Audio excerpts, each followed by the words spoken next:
And welcome to the ISB show. My name is Sahil here with Rahi and Roy, and we are reaching match day 4. It's come to the important part of the ASEAN Championship. No Indonesia today, but we have some friends from Thailand, Vietnam, Philippines, Cambodia, Myanmar playing. And let's start it off, guys, with Thailand, who's been the team that we've all talked about that is one of the favorites to win this tournament. And they did not start out well, but the mark of a champion is to get it done even when you don't play well at the beginning. Drama. Can we talk about drama, Roy? This tournament has been full of drama, mistakes, yes, which makes for more drama. But Thailand ultimately 2 goals in the 90 whatever plus to finally the victory. Look, they clinched their place in the semifinals, the first team in the semifinals. This is the way champions do it, Roy, I guess. It was a phenomenal game, man. What was it? 3 goals in stoppage time, 1 in first half, 2 in the second half. Yeah. Obscene. You don't see this often. You don't see this kind of drama often. So any fan of the beautiful game who watched this game is blessed. And we are blessed because it was full of action. It was full of tension, drama, and it was a fun as heck game, man. Both teams played well. Both teams played like Japan for a while. It was incredible to watch. It was so fun. The only thing missing was defending. There was limited defending. Let me put it to you that way. This whole tournament. It's interesting from a Singapore perspective because you thought this is a team that's always, kind of on the cusp, and they're trying to also take the next step, right? And they come out in front of their home fans and, go up 2 goals, and you're thinking, wow, is this the new powerhouse in the Asian, in Southeast Asia in this particular tournament? And then Thailand says, no, nothing doing, guys. We're the team that's won this tournament the most. So I want to say about Thailand, I was watching the game and the goals were pretty world class, man. The first goal was that long ball out to the left wing. He passes it to the middle. It's like all one touches. It was absolutely gorgeous. The second goal was a world class header by I think it was their number 10. I forget his name, but just such a phenomenal deviation. He was running. He was like falling this way and then he heads it the other way. The third goal was a diving scissor kick, which is, are you freaking kidding me? In like the 97th minute. And then the fourth goal in the 105th minute was also a nice freaking goal, man. Yeah. No, that one was less nice. That was the weird, but overpowering. He overpowered the defender. So these were world-class goals, and that's a sign of a team that has good players, man, because to score these types of goals, you need tremendous talent.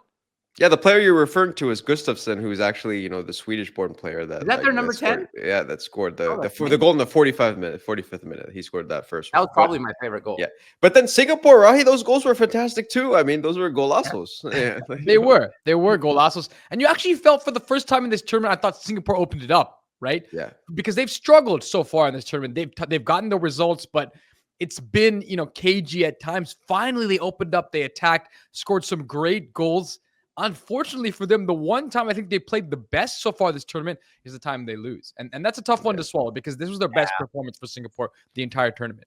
Yeah, so it's going to come down to now for them the last match. And so we'll see how that how it happens there. Now let's shift to the other group where Vietnam and Philippines, another drama-filled match. Like, what is going on? Like, everyone has to score the last minute or what here? Man, it was rocking. The Philippines was so close to a historic, dramatic, remarkable victory, I think, against the Vietnam team that's definitely favored against them. And they had it. You could see the way the game was going. There was so much passion. The Philippine players were just into it.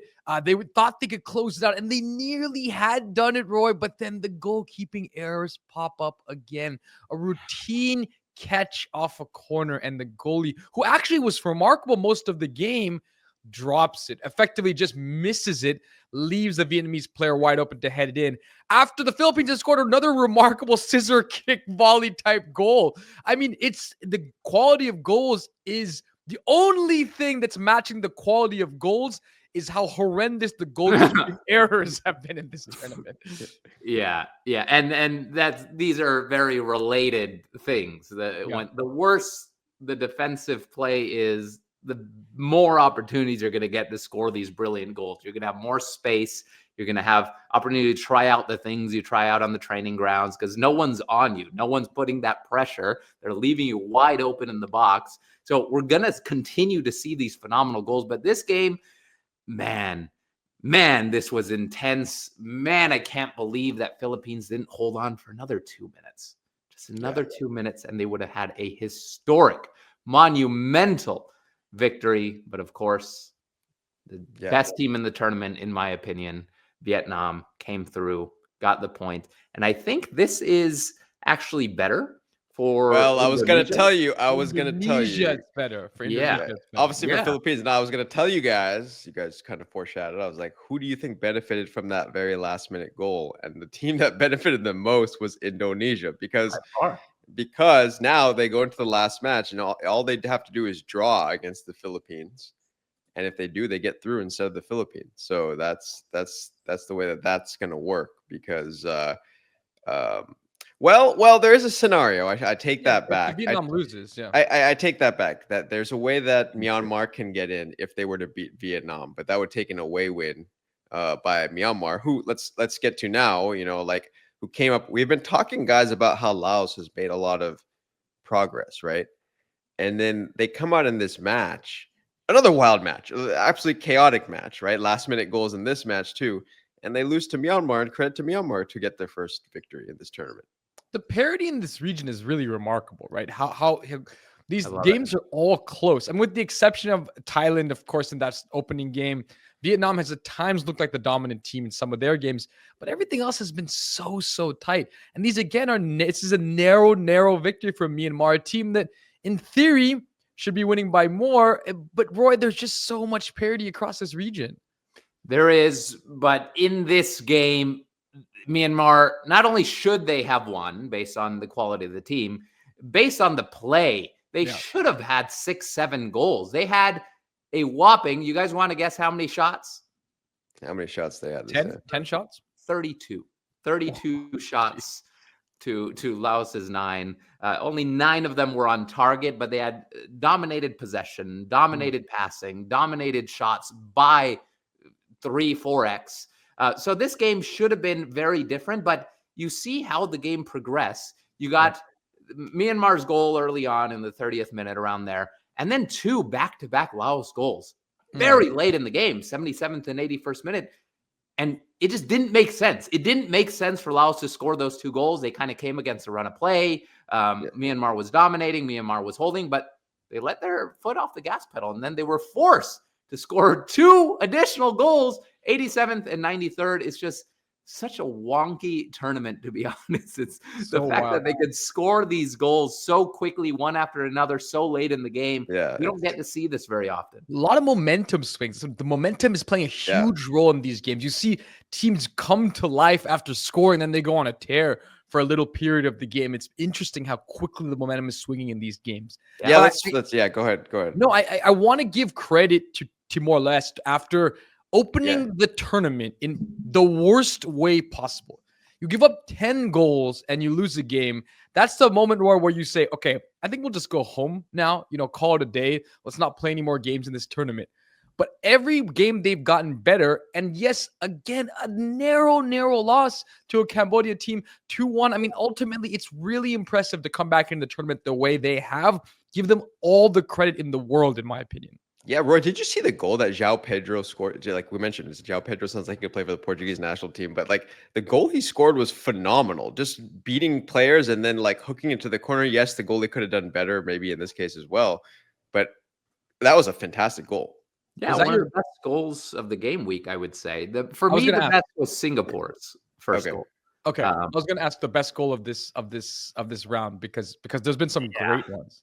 I go with Singapore's. Thailand had like 3 phenomenal goals in that game. This goal by Freitas was excellent, but Singapore's first was it's borderline Puskas Award, man. If it was a weak year for the Puskas Award, this would sneak into the qualification for it. It was just such a beautiful volley from outside the box, impossible angle, it curved into the far post.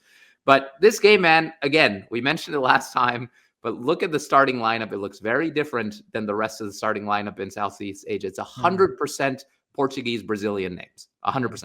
There's not a single player on that starting lineup without a Portuguese Brazilian name. It speaks to the importance of, and it goes the same for the entire substitute bench. So the importance of dual nationals, the importance of being more welcoming on the national team, to allowing players who have a passion and a desire to represent. And Timor-Leste has never been a team that could hold this kind of game against a team like Cambodia, who's been around for a lot longer in the soccer scene, who's been able to produce good teams. Timor-Leste is coming and getting it really, really close in all these games. Yeah. Great result. But let's just end here with Cambodia now has a chance to get through to the next round. And so for all the Cambodian viewers and fans out there, this is your opportunity. Can you get it done? Can you make it to the semifinal, which would be a huge, huge accomplishment for Cambodia. So it's all to be decided, boys. All to be decided. It's the Malaysia Cambodia game match, man. That's a they could win. That's sorry. It's the Thailand Cambodia match. Yeah. And the interesting thing is Thailand's already into the semifinals. Yeah. The one team that's already qualified kind of mirrors. It'll be interesting because there's a lot of these tight games. Technically, Vietnam's not in yet. Technically, the Philippines and Indonesia are playing basically a one-on-one game to make it to the semifinals. A lot of interesting final round games. The advantage that Indonesia has, of course, is that game is at home. Yeah. So they do have the advantage of the home crowd. And that's another thing, Roy, in this tournament. You've seen the switch. When teams play at home, they're buoyed by the crowd and they're able to come with big performances. And they go on the road, it's a completely different story. So very interesting shifts. Indonesia has a big advantage, I think, in that one. But so much left to play for. I agree with you. If Thailand rests all their players, and I think that's a good advantage for Cambodia because Malaysia and Singapore have to go against each other. So it's going to be exciting stuff for all you fans out there enjoying these videos. Please subscribe to the channel.